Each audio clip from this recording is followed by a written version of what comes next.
Guys, আজকে আমরা ঘরোয়া পদ্ধতিতে রামেন বানিয়ে খাবো, আর সেটা বানিয়ে দেবে আমার খালামণি।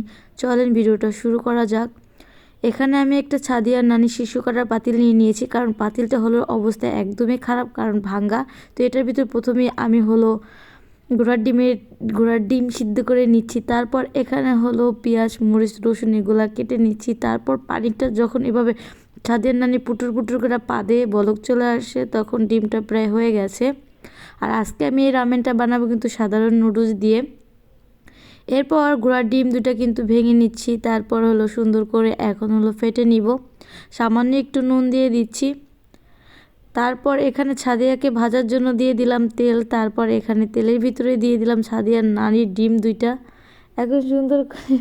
এখন সুন্দর করে কিন্তু ভেজে নিব।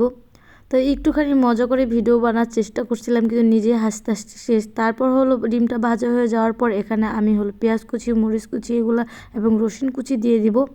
এটা যখন এভাবে সুন্দর করে ব্রাউন কালার করে বাদামি বাদামি কালার করে ভেজে নিব, তখন এখানে আমি পানি অ্যাড করে দিব। অনেকটা পরিমাণে পানি অ্যাড করতে হবে। এরপরে আমি এখানে দিয়ে দিব যে নুডলসের মশলা আর হলো চিনি ফ্লেক্স। এর ভিতরে এখন অ্যাড করে দিব হলো নুডলস। এর ভিতরে অ্যাড করে দিলাম সাদিয়ার নানির কোকড়ানো চুল। আর এখানে কিন্তু এই যে সাদিয়ার নানির ডিমগুলো, এখন ঘোড়ার ডিমগুলো ছোট ছোট করে কেটে নিচ্ছি। তারপর এই যে ছোট ছোট ঘোড়ার ডিমগুলো এখন সুন্দর করে খোসা সারিয়ে নেওয়া হচ্ছে। এগুলো ছিল কোয়েল পাখির ডিম। এরপর এখানে সাদিয়ার নানুর কোকড়ানো চুলগুলো দিয়ে দিচ্ছি, এখন সিদ্ধ হওয়ার জন্য অপেক্ষা।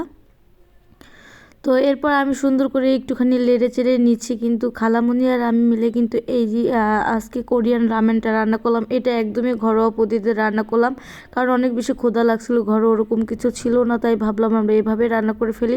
আর অনেক বেশি মজা হয়েছিল।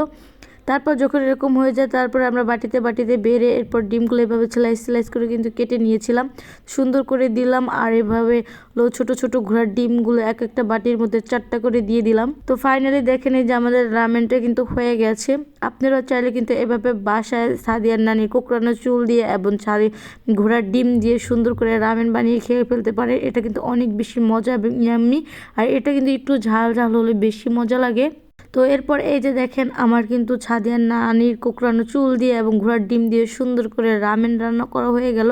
আর এটা খেতে এত বেশি মজা হয়েছিল কি বলবো, অনেক বেশি ইয়াম্মি হয়েছিল। তো দেখেন আমার মুখের খাবার এক্সপ্রেশনটা দেখেন যে এত বেশি ইয়াম্মি।